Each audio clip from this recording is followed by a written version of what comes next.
Setelah sekian lama akhirnya dapat kesempatan rekod lagi. Kali ini nggak ada ayam. Banyak sekali show yang udah gue tonton, jadi gue cicil aja, moga-moga banyak upload belakangan ini, moga-moga banyak kesempatan. Jadi kali ini gue mau bikin review tentang The Truman Show. Ini film lama, tapi film ini masih sangat relevan sekarang kalau kalian nonton dan suka. Gue sarankan nonton lagi karena feelingnya masih gimana banget pas nonton. Ini gue barusan nonton lagi. Dan kalau dulu ini ceritanya mungkin pada saat Truman keluar itu reality TV tuh belum kayak sekarang ya. Sekarang tuh udah apa-apa tuh reality TV. Reality TV tuh nggak kayak reality TV, orang-orangnya palsu, pada dibuat-buat, sengaja dibikin drama. Masih ada sih yang asli, tapi banyak kan udah kayak apaan sih, bukan reality lagi. Nah, dengan anehnya Truman Show ini yang sebenarnya idenya amat sangat gimana banget, itu ada kejadiannya, maksudnya di dunia nyata. Nanti gua akan cerita tentang satu reality TV dari Jepang di mana kontestannya itu dibikin di filming sepanjang hari, dan ada juga di Amrik yang judulnya Jury Duty. Nanti gue akan cerita dikit, tapi sekarang gue ke Truman dulu. Di review gue yang sebelumnya, gue tuh ada dua film Jim Carrey yang gue suka banget. Satu Eternal Sunshine of the Spotless Mind, dan ini The Truman Show. Jim Carrey kan banyak membintangin film-film yang agak-agak gokil kan ya, konyol. Tapi kalau dia main sesuatu yang serius, menurut gue itu bakat dia di situ gitu, karena dia bisa banget bikin karakternya itu kayak apa yang ada di kita, ngelupa dia itu aktor gitu. Dan walaupun ini beda banget peranannya dengan Eternal Sunshine, ini cocok banget.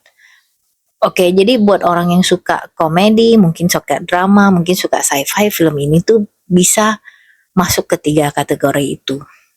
Menceritakan tentang seseorang yang namanya Truman.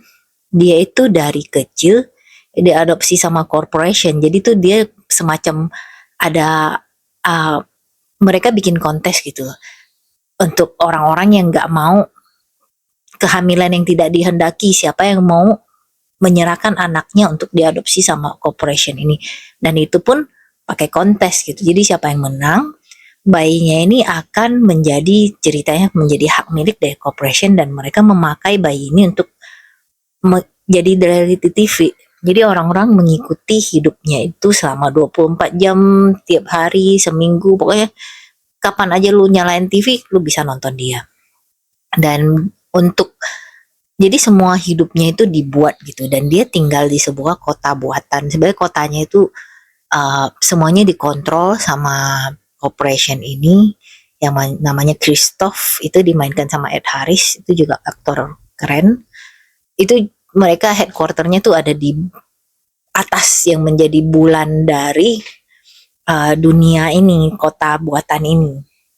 Jadi satu kota ini semua isinya aktor, orang-orang tetangga tempat dia kerja, yang jual koran, bus driver, semuanya aktor kecuali si Truman. Dan si Truman ini menjalankan hidupnya itu dengan semuanya tuh di script gitu, kayak dibikin naskah gitu. Misalnya hari ini dia ketemu ini nih, nanti dia married sama ini nih, nanti dia jual asuransi ini, dia tuh insurance agent. Jadi semuanya tuh kayak cerita gitu, kayak cerita yang udah ditulis, dan dia menjalankannya tanpa tahu kalau hidup dia itu merupakan suatu senario yang dia nggak punya kontrol. Jadi bayangkan misalnya kalian kerjanya sebagai apa gitu, misalnya kerjanya sebagai tukang komputer misalnya, dan lu dibuat-buat, oh hari ini dapat project segini nih, terus di meeting itu lu harus melakukan presentasi, terus ini ada yang gagal, ada yang, pokoknya semuanya dibuat untuk lu. Apa yang lu alamin itu tidak natural gitu. Jadi orang-orangnya juga berakting, dan semuanya mungkin pada saat dia jual insurance, dia dapat ini, dapat itu, atau gagal bikin schedule ini, semuanya diatur, termasuk sampai kehidupan pribadinya. Jadi tentunya karena dia yatim piatu, dan maksudnya orang tuanya nggak mau lagi sama dia, udah dijual ke corporation. Dia juga dikasih bapak dan ibu bohongan, kemudian dia juga dikasih love interest bohongan. Nah, uh, sementara dia sendiri kan, aktor-aktor ini di hire buat jadi figuran di dalam hidupnya dia. Ada satu cewek yang namanya Sylvia, yang mereka saling jatuh cinta cuman pandang-pandangan doang, dan itu nggak ada di naskah gitu. Sylvia ini bukan merupakan aktris yang akan di hire untuk jadi istrinya, dan yang karena itu walaupun mereka saling suka, mereka nggak bisa dikasih jadian karena itu nggak ada di naskah. Artis itu cuma jadi figuran doang, tapi dia dikasih aktris lain yang akan menjadi istrinya. Tentunya aktris ini pasti udah sign kontrak nih. Lo bayangin, ini tuh udah kayak hidup lu gitu. Lu bayangin lu kerja, tapi lu harus menghabiskan banyak waktu dengan orang itu, bahkan melakukan apa yang seharusnya dilakukan dengan orang itu. Dan itu kerjaan lu nggak bisa pulang karena notabene kan hidup lu di situ gitu. Ini perlu komitmen banget, dan aktrisnya juga harus benar-benar ada di pihak corporation itu karena dia tuh harus membuat Truman itu gak tahu apa kenyataannya. Dia juga harus melakukan segala sponsor, jadi dia kadang-kadang diem, kayak tiba-tiba ngambil satu barang, belilah ini bla bla bla bla bla. Terus si Trumannya, lu ngapain sih, ngomong sama siapa sih gitu. Lu bayangin aja misalnya temen lu tiba-tiba mengut apa di meja gitu, gelas, belilah gelas ini bla bla bla, terus ngeliat ke suatu tempat di mana lu nggak tahu dia ngeliat kemana, lu lagi iklan apa sih, lu gila, lu kumat lu ya gitu. Ya kadang-kadang kayak gitu. Nah jadi karena dia udah aktris ini udah di assign jadi love interest dia, mereka tuh kayak ketemunya ya kayak yang, ya kalau di drama-drama romantis itu macam jatuh ke pangkuan, apa tiba-tiba jatuh cinta bla bla bla kayak gitu, tapi maksa banget. Sementara si Trumannya sebenarnya jatuh cinta dengan cewek lain, tapi mereka kan nggak bisa tuh. Dan ternyata cewek itu juga suka sama si Truman, dan dia kadang-kadang kayaknya dia dapat warning pertama pas dia dansa bareng, tiba-tiba langsung dibawa keluar.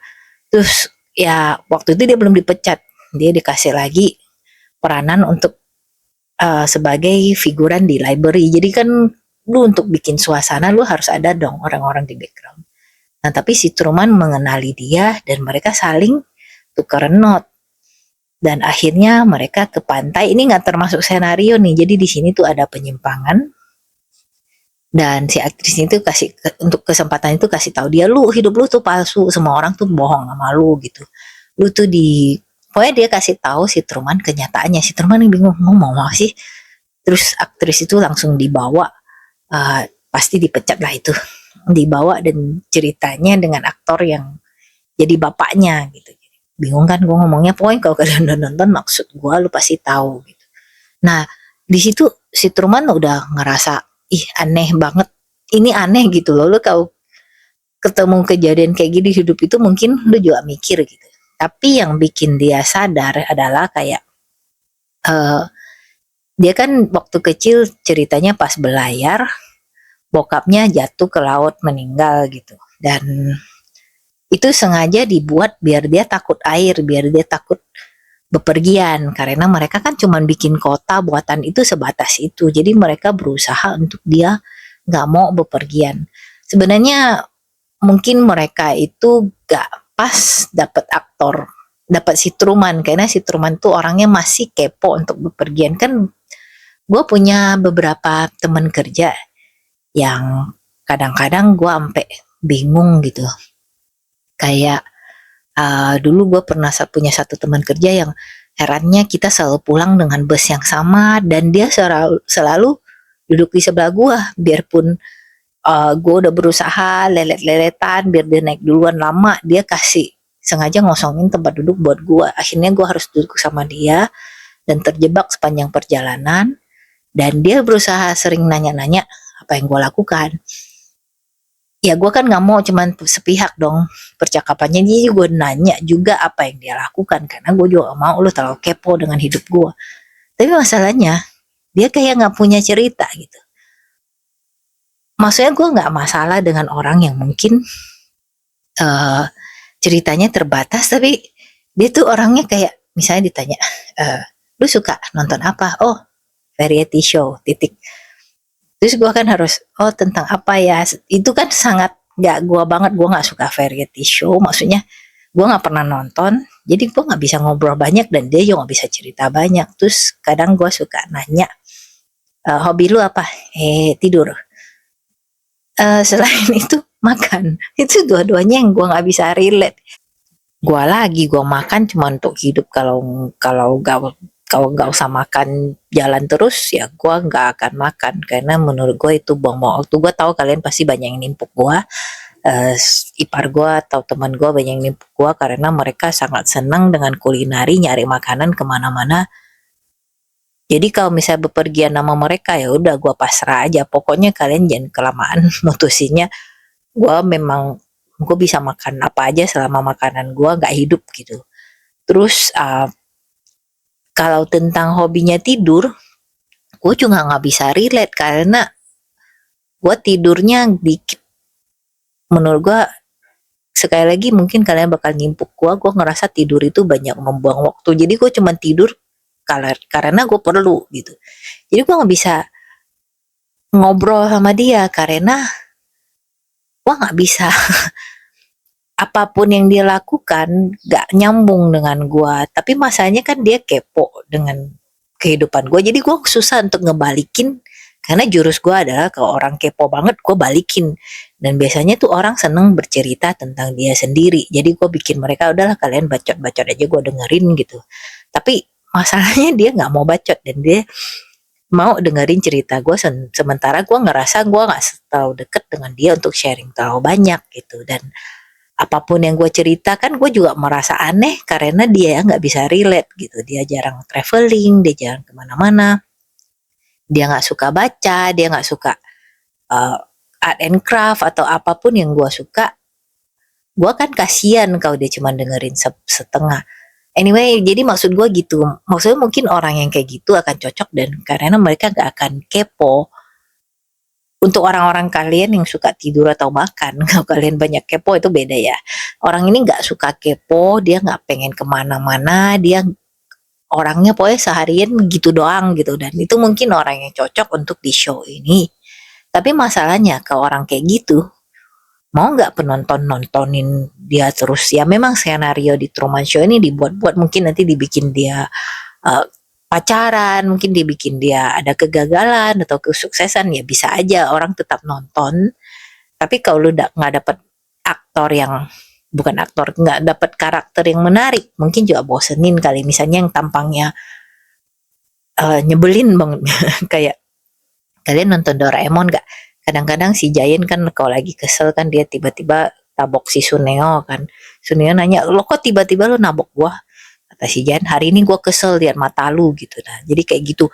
Jadi mukanya juga jangan yang terlalu rese. Makanya orang mereka milih si Truman itu cocok sama dengan yang gua bilang si Juri Juti, dia juga cocok karena bagaimanapun orang yang menjadi bintang dari reality TV ini harus ada karismatiknya gitu. Nah ini kan gua ngolar ngidul kan. Nah jadi dia dibikin senario di mana dia jadi takut bepergian dan memang dia kadang-kadang kayak pengen kemana gitu, terutama dia pengen ke Fiji. Dan awal-awal nggak diceritain kenapa dia pengen ke Fiji dan kenapa spesifik. Pada akhirnya kita jadi tahu dari cewek si Sylvia yang dia naksir beneran itu, waktu Sylvianya dibawa, maksudnya ceritanya ditertibkan karena dia menyimpang dari naskah. Bapaknya, aktor yang jadi bapaknya Sylvia bilang kita pindah ke Fiji gitu, lu nggak usah nyari dia lagi. Makanya si Truman itu jadi punya ambisi gimana kalau gue juga ke Fiji gitu. Dan dari situ dia mulai berpikir gue juga harus jalan-jalan nih, gue nggak mau di sini doang. Pas dia nanya ke nyokapnya, nyokap palsunya, mereka tuh andalanya cuma nunjukin dia foto nih waktu kecil lu pernah ke sini, ke sini, ke sini, lu pernah kok, lu sering kok jalan-jalan. Tapi si Truman bilang gue nggak inget. Gitu. Gue pengen kemana gitu, gue pengen kok kayaknya mentok gitu. Jadi dia berusaha lah ke Fiji. Dan pada saat ya memang dia juga mulai curiga karena dia ketemu bapaknya di jalan, bapak yang ceritanya udah mati tenggelam itu. Dan ini juga karena si aktor yang jadi bapaknya, kayaknya ya bayangkan dia aktor ini menghabiskan masa kecil si Truman bareng dia, benar-benar dianggap sebagai anak karena dia berperan sebagai bapaknya. Mungkin ada feeling dong setelah bertahun-tahun akhirnya dia balik nyari si Truman, apalagi dia tahu tentang hidupnya. Mungkin selama dia nonton si Truman dia ngeliat kayak betapa sedihnya si Truman pada saat dia ceritanya meninggal. Jadi aktor ini muncul begitu saja di tengah jalan dan memperlihatkan diri ke Truman kalau dia tuh masih eksis, dan si Trumannya dead gitu kayak, nah bapak gue di sini. Terus tiba-tiba kita ngeliat lah si aktor yang jadi bapaknya itu langsung di-escort, ada parade nutupin Truman, ada yang hampir nabrak, terus busnya ditinggal. Pokoknya itu yang namanya risk management langsung dari segi prosedur. Produsernya mereka langsung menangkap aktor ini, maksudnya di-escort biar gak ketahuan kalau dia itu muncul di situ, karena itu nggak sesuai naskah sekali lagi. Dan di situ Truman benar-benar mulai curiga. Apalagi dia banyak kejadian aneh, misalnya tiba-tiba ada lampu yang jatuh. Ini macam lampu studio, dia kan ada di satu dom tuh. Dan lampu yang jatuh, terus dia menemukan siaran radio yang kayak ngikutin dia. Misalnya kalian lagi nyetir belok kiri ke Gang Senggol, terus lurus ke Jalan Setapak. Pada saat lu belok, dia ada di siaran radio ngomong, dia mau belok ke Jalan Setapak nih, terus dia lurus nih. Terus lu ngeliat mereka tuh kayak lagi narasi arahnya, lu bingung kan lu.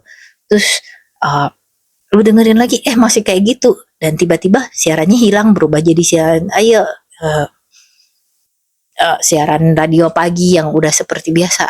Tapi frekuensinya yang tadi rancu dan lu kayak berasa diawasin gitu. Dia kan mulai curiga, terus dia mulai notice ada pattern. Orang ini lewat nih, nanti bakal lewat lagi, karena mereka cuman figuran untuk memenuhi kota itu gitu. Dan dia mulai sadar yang kayak gitu, dan di situ di sini kocak sih. Jadi kayak dia curiga nih istrinya, lu mau kemana?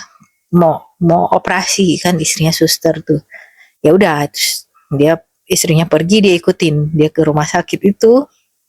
Dan itu kan rumah sakit palsu, pasien palsu. Istrinya bilang ada kecelakaan tuh, nanti ada yang mau dipotong kakinya. Dan dia ikut. Pas dia nyampe ke rumah sakit kan pada panik tuh. Ayo semuanya siap biar dia bisa mempercayai kalau kita tuh beneran lagi operasi gitu. Jadi dia dihalang-halangin pakai rak lah, tiba-tiba ada yang nyosor ke dia pakai kursi roda, pokoknya semuanya dia dihalangin. Dan akhirnya tapi dia berhasil nyampe di ruang operasi itu, di mana istrinya sama orang-orang aktor yang pura-pura jadi dokter dan pasien lagi di situ. Ngintip kan dia di jendela. Mereka harus ngapain ya? Mereka harus bertindak. Jadi pasien yang seharusnya cuma aktor akhirnya diiris kakinya. Kayak gitu, kocak. Terus juga kayak dia muncul di satu tempat tanpa terencana karena ini nggak ada di naskah. Pas liftnya kebuka itu ternyata ruangan biasa. Jadi itu semuanya kayak studio doang kan, kayak tempat prep gitu. Orang-orang yang nggak ada di jalurnya dia nggak akan siap untuk kayak itu sebagai lokasinya dia gitu. Jadi kan dulu semua kegiatan dia, semua tindakan dia itu bisa diprediksi. Misalnya gue bilang gue mau ke Chinatown nih, misalnya mereka mempersiapkan area sepanjang, dan pada saat Chinatown itu dibikin semua orang jadi, lu jadi tukang ini, lu jadi tukang jual monyet, lu jadi ini gitu. Sedangkan ini dia kan kumat nih, dia kemana nggak ada rencana, orang nggak bisa nebak dia kemana. Jadi pada berantakan, pada berusaha untuk memprediksi dan berusaha untuk mengakomodasi dia punya tujuan. Sampai akhirnya dia ke travel agent. Gue mau ke Fiji gitu. Dan travel agent itu semua posternya kayak, pokoknya lu jangan deh bepergian nih, nanti ada pesawat jatuh, ada kecelakaan, tidak safe traveling. Pokoknya dia kayak, apaan sih ini travel agent kok kayak gini. Lu kalau misalnya mau ke travel agent, lu mau booking apa jalan-jalan terus lu ngelihat posternya kayak pesawat jatuh, kayak kecelakaan, aneh gak? Kan aneh kan. Terus orang juga cetak, oh ini paling cepet sebulan nih. Ya udah, dia akhirnya pergi ke dok. Dia mau naik bus ke luar kota atau apa gitu, dan kapten busnya nggak bisa nyetir karena dia kan aktor. Mungkin karena dia biasa nyetir mobil, zaman dulu belum ada otomatis ya, pokoknya dia nggak bisa nyetir bus, jadi dia cuman gimana ya, terus aktor-aktor yang ada di dalam bus itu udah pada kaku, shit gimana nih. Dan ya lu pernah nggak coba nyetir mobil tanpa bisa nyetir mobil? uh, Pokoknya pencet-pencet hancur kan tuh mesin, dan akhirnya kaptennya bilang sorry rusak, dan semua orang langsung berbondong-bondong keluar. Terus jadi kayak gitu, pas dia sadar gitu, dia itu lucu sih. Dan dia dia nekat gitu, dia pokoknya hari ini gue harus tahu apa yang terjadi. Gue merasa diawasin, merasa agak jelas, merasa orang-orang itu ngeliatin gue atau apa. Dia juga teringat apa yang dikasih tahu si Sylvia kalau dia itu dibohongin. Jadi dia nekat banget tuh hari, sampai akhirnya dia naik mobil mau keluar kota. Apa gue harus keluar kota, ngedobrak rintangan, bahkan di jalan dibikin kayak ada nuklear leaking atau apa, dia tetap nekat. Cuma akhirnya dia berhasil diberhentikan, dan karena si koordinatornya merasa dia mulai aneh setelah ketemu bapaknya, akhirnya bapaknya masuk lagi ke naskah, muncul ceritanya setelah bertahun-tahun dianggap mati. Dan di situ kita ngelihat si Ed Harris sebagai kreatornya itu Christoph. Dia bikin senario macam jenius gitu, orangnya ceritanya pinter gitu. Dia bilang, oh kita bikin naskah kalau si bapaknya ini amnesia gitu, jadi baru muncul sekarang. Nah dengan begitu mereka merasa si Truman tuh udah jadi oke, balik lagi ke semula. Dia jadi merasa semuanya oke lagi, nurut lagi karena bapaknya balik. Jadi dia gak akan kepo lagi untuk bepergian. Ternyata enggak, dia masih kepo, dia masih yakin kalau dia itu ditipu. Dan karena dia tahu, merasa dia diawasin, dia bikin senario sendiri kalau dia pura-pura tidur di basement.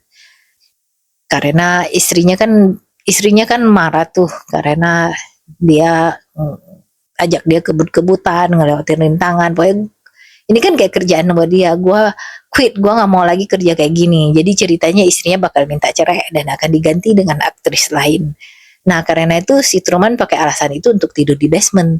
Dan di basement itu kameranya sedikit, jadi dia berhasil menipu produser untuk mengira dia masih tidur, padahal dia cuma pakai suara mengorok dan pakai kayak taruh guling atau apa di balik di balik selimut, sehingga dia dikira masih di situ, padahal dia kabur. Kaburnya kemana? Dia naik perahu. Itu karena dia satu-satunya, dia nggak tahu harus keluar kota gimana, dia naik perahu. Dan si Christoph ini akhirnya dia kan sadar nih, oh kita nggak coba ngelihat laut nih gitu, bener aja dia lagi sailing. Nah di sini gue juga ada sedikit loophole ya, tapi ya udahlah, gue namanya juga ini bisa dipercaya.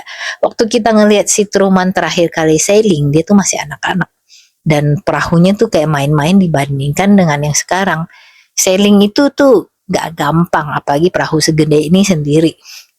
Dan dia gak pernah di air, dia gak pernah main perahu ini.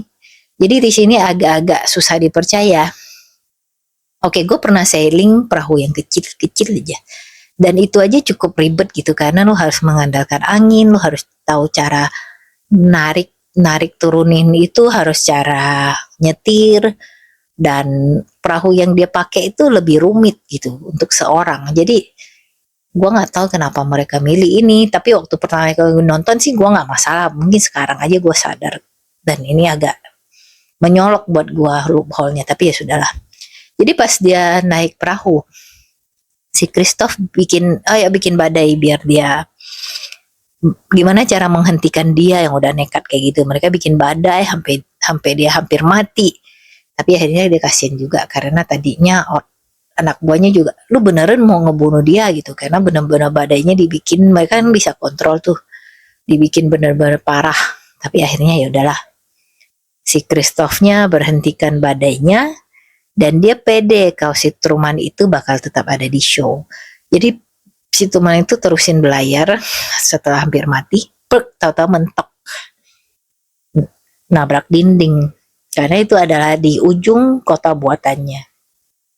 Nah di sini lagi buat orang-orang kurang otak yang merasa dunia ini rata. Ya, gue tadi ya pikir kalau di zaman sekarang ini mungkin kita udah punya mobil terbang, kita udah bisa nyembuhin cancer segala, tapi ternyata orang-orang malah makin bego mengira dunia itu rata, flat.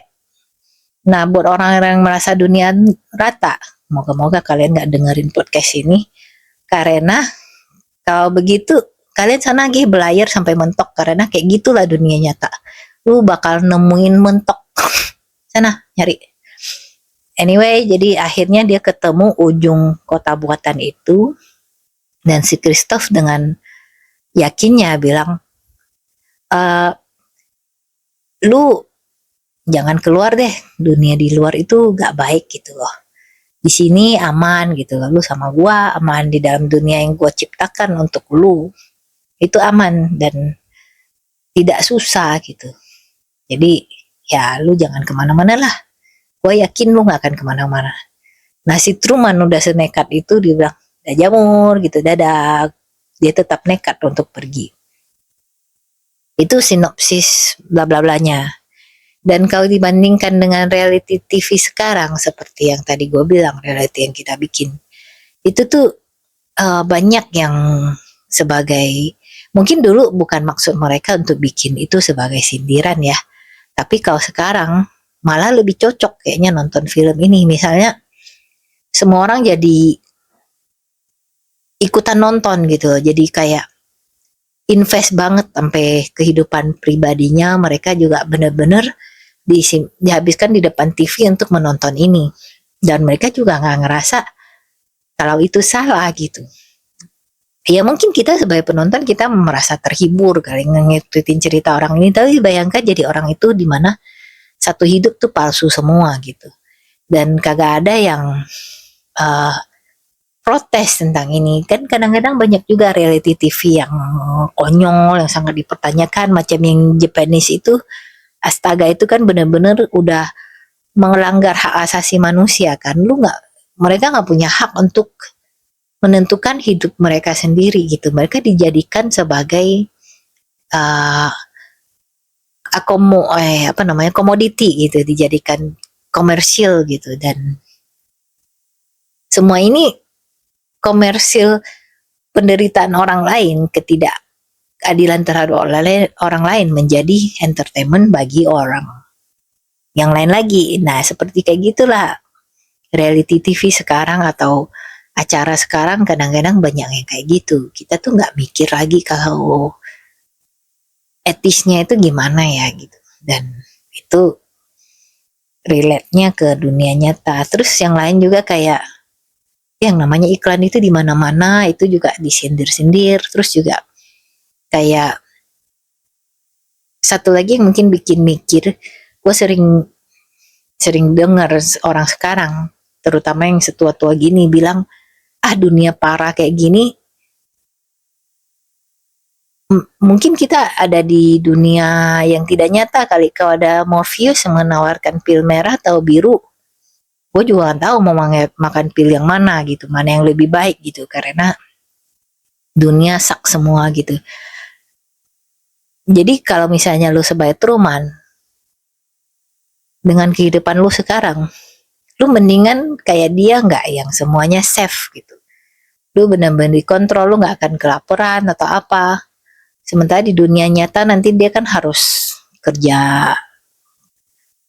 Maksudnya nggak ada yang mengontrol hidup dia gitu. Dia akan ya hancur atau enggak, itu akan tergantung dengan ke dunia luar gitu, yang bisa jadi nggak diprediksi. Bisa aja kita rajin tapi tetap nggak berhasil atau gimana. Jadi lu mau tinggal di dunia yang protektif tapi kayak penjara, gak ada kebebasan.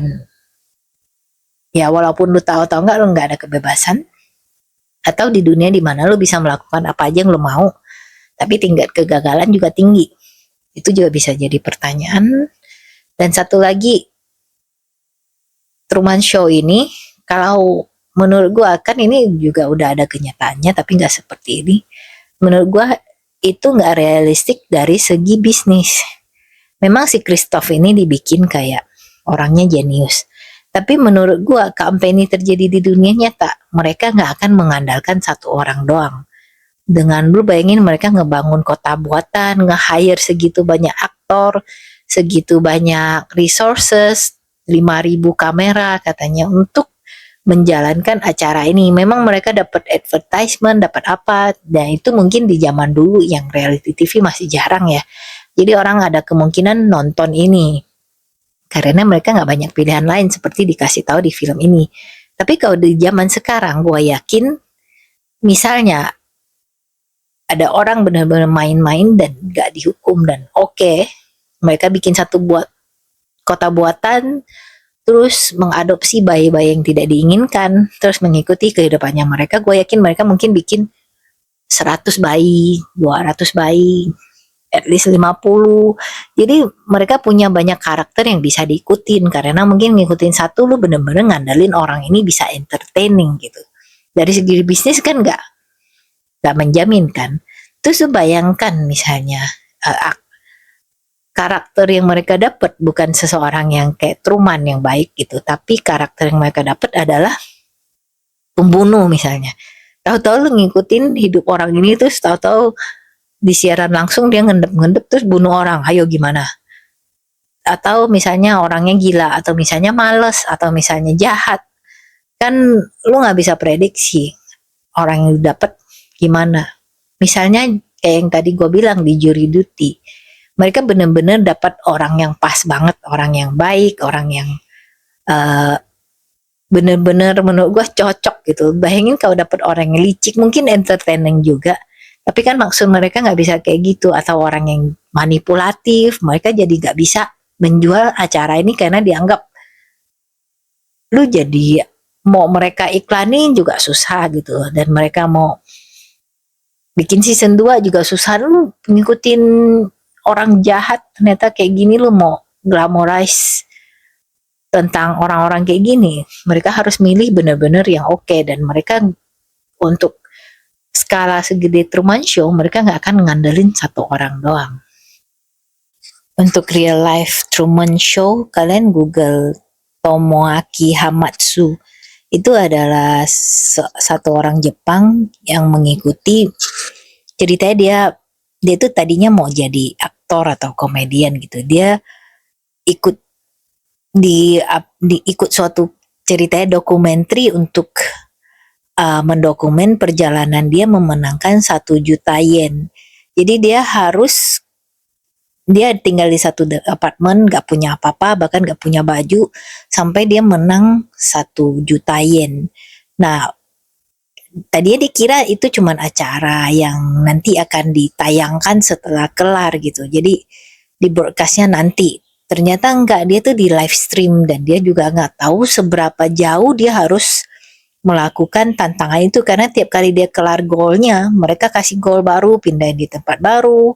Dari menang 1 juta yen, dia harus menang tiket pulang, dia harus tiket pulangnya dari ekonomi ganti jadi bisnis, tuh jadi ganti jadi first class. Jadi dia benar-benar dijadikan komoditi dan dia tuh di stream, bahkan kan dia naked tuh. Dia dikasih pas di stream ya ditutupin pakai iklan atau joystick. Makanya mungkin gara-gara itu emoji buat gituan itu jadi iklan mungkin. Nah, jadi dia tuh nggak punya kegiatan, dia nggak punya apa-apa, dia cuma tiap hari ngelihat cara memenangkan kuis di majalah. Dan apapun yang dia menangkan belum tentu bisa dia pakai. Misalnya dia menang TV, tapi dia nggak bisa punya antenanya segala macem. Dan kan produsernya juga nggak mau dia nonton TV dan ngelihat tuh dia disiarkan langsung. Terus dia ada menang VCR, baru dia bisa nonton. Dan tadinya dia juga nggak menang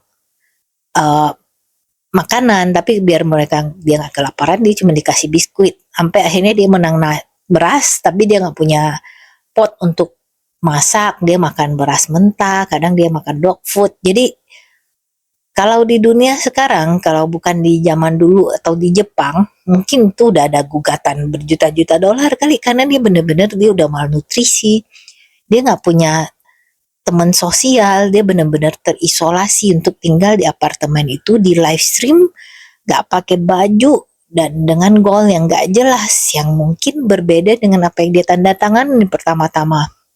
Tapi dia sampai kayak orang gila karena dia nggak bisa gunting kuku, dia nggak bisa gunting jenggot, tampangnya udah kayak benar-benar makhluk hutan gitu. Nah ini Truman Show beneran salah satunya di Jepang. Dan sekarang dibikin dokumenternya kalau nggak salah baru keluar di tahun 2023, judulnya The Contestant, itu dibikin sama perusahaan British, kalau kalian nyari mungkin ada. Terus satu lagi tentang Truman Show beneran itu namanya Jury Duty. Jury Duty ini ada serial TV yang ngikutin satu orang, dia tuh ceritanya ngelamar untuk ikut dalam dokumentari tentang jury duty. Jury duty itu kayak, ini di Amrik nih, jadi mereka tuh kadang-kadang bisa dipanggil untuk menjadi juri dari sebuah sidang. Siapa aja bisa dipanggil dan mandatori, lo nggak bisa nolak, lo nggak bisa kasih alasan gua kerjaan atau apa. Mungkin lo bisa apply, bisa mencoba menolak, tapi basically itu mandatori. Mereka bisa, lo bilang aja gue males nih, nggak bisa, lu nggak bisa nolak. Kadang-kadang bahkan ada yang lu punya acara liburan honeymoon, mereka bisa aja menolak. Jadi lu, duit yang udah lu dikeluarin akan sia-sia. Ya lu akan dibayar sama jadi juri, tapi nggak tahu berapa duit. Dan ya basically lu harus mengikuti proses persidangan sampai kelar. Lu bayangin aja, kadang-kadang proses persidangan bisa lama banget dan lu akan harus ikut semuanya, apalagi kalau namanya udah di sequester. Sequester itu diisolasi, jadi lu nggak dapat pengaruh dari dunia luar gitu. Terus terang ini menarik sih buat gua, gimana lu bisa ngelihat proses persidangan dan lu memutuskan orang itu bersalah apa enggak dengan mengikuti semua prosedur, ngeliatin semua bukti, semua saksi, dan lu memutuskan dengan teman-teman juri lu kalau orang ini bersalah atau enggak. Kalau kasus yang menarik pasti menarik dong. Tapi orang ini namanya Ronald dipilih sebagai salah satu juri dan dia nggak tahu selain dia semuanya palsu. Kasusnya palsu, saksi palsu, yang namanya terhukumnya palsu, juri-juri lainnya palsu, semuanya kecuali dia. Dan mereka tuh kadang-kadang ada yang aneh gitu, kelakuannya aneh, terus kasusnya aneh, norak kadang-kadang.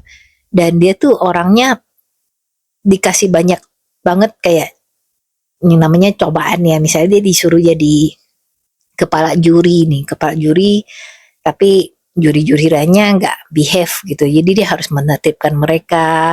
Kadang-kadang ada kekonyolan yang terjadi dan mereka ngelihat reaksi dia gimana, dan orang ini benar-benar cocok karena dia orangnya baik, orangnya jujur, rajin, dan dia juga orangnya asik gitu loh, kayak dia mau aja ngebantuin temannya yang punya masalah, dia tuh sabar, dia tuh pinter, dan kadang-kadang nggak mau ikut drama tapi ikut ngebantuin. Kadang dia juga sampai pusing, ini kok kayak reality TV sih, orang-orangnya aneh-aneh banget. Nah gue nonton itu semua demi mendukung review ini, kalau ini salah satu contoh Truman Show di zaman sekarang, di mana lu tahu-tahu masuk ke acara TV tanpa mengetahui kalau orang lain semua itu palsu kecuali lu. Dan tentunya di US kan mereka terkenal sering menggugat kan ya. Jadi si Ronald ini juga udah tanda tangan kalau dia setuju untuk ikut dokumentari, walaupun dia nggak tahu kalau kasusnya itu palsu. Jadi dia bagaimanapun dia udah menandatangani kalau dia mau ikut. Jadi dia nggak separah Truman Show atau yang tadi orang Jepang itu. Jadi itu dua contoh di mana Truman Show itu berusaha dipraktekkan di reality TV sekarang, di mana orang yang ngikut itu somehow gak gitu tahu sebenarnya apa yang mereka jalanin, walaupun mereka tetap harus menyetujui atau menandatangani sesuatu yang membuat mereka masuk ke dalam situasi itu dan tidak bertanya-tanya lebih lanjut. Kalau Truman Show itu kan dari kecil, dari dia lahir semuanya itu palsu, lahir di dunia palsu, semuanya apa yang dikasih tahu ke dia, cara perjalanannya semuanya itu palsu, semuanya itu dibikin berdasarkan naskah. Semua orang yang interaksi sama dia itu aktor, bahkan dia juga nggak tahu temennya itu teman beneran atau apa. Jadi ini kan sangat ekstrim tuh. Nah, kita balik lagi ke Truman. Film ini mereka niat cara mereka menceritakan, menguraikan satu-satu itu bagus gitu. Misalnya kita tahu kalau film ini berdasarkan meta banget. Meta itu artinya kayak kita kayak ngelihat diri sendiri, kayak filmnya itu ngobrol sama penonton gitu. Ini nih show di dalam show ini tentang si Truman, tentang dunia buatannya, tentang bagaimana cara dia dibikin senario, dan kita ngelihat sendiri satu-satu di reveal. Kalau kalian merhatiin di sepanjang filmnya banyak kelihatan kayak misalnya langitnya tuh hitam semua kecuali pas dia sunset, kagak ada bintangnya karena memang itu kan ada di dalam satu dome. Terus biru banget, birunya polos, kagak ada gradasi, kagak ada awan. Dan kalau kalian perhatikan ada adegan di mana Truman lagi ngobrol sama istrinya, kita ngelihat ada botol yang isinya vitamin D di meja. Vitamin D itu kan harus dimakan kalau kita kekurangan sinar matahari. Nah, berarti di dalam dome itu si Truman tuh nggak pernah dapat sinar matahari beneran. Semuanya kan pencahayaan buatan. Seperti kita lihat adegan pas malam-malam mereka nyari, tahu-tahu bisa dibikin terang. Nah, jadi si Truman ini nggak pernah dapet vitamin D alami dari matahari, dan dia makanya dia harus makan suplemen itu. Itu detail-detail kecil yang mereka taruh. Terus pas mereka lagi nyari si Truman, mereka juga kan ada bilang, ayo balik ke posisi pertama. Biasanya posisi pertama itu di-assume pada saat tiap pagi begitu si Truman lewat, sebelum si Truman lewat berapa detik kalian semua jalan semua. Nah, ini mungkin kayak production movie kali ya. Jadi kalau movie itu kan kadang-kadang bisa kayak gitu juga. Ya pasti kayak gitulah. Nih monyet ini mau ke sini nih, ayo semuanya di posisi. Terus begitu mereka udah masuk ke dalam screen langsung pada jalan semua. Jadi ini dikasih tahu sedikit-sedikit kepada kita sebagai audiens beneran, dan makanya ini jadi menarik gitu. Kayak ternyata si headquarternya ada di bulan, jadi mereka benar-benar ngeliatin dia.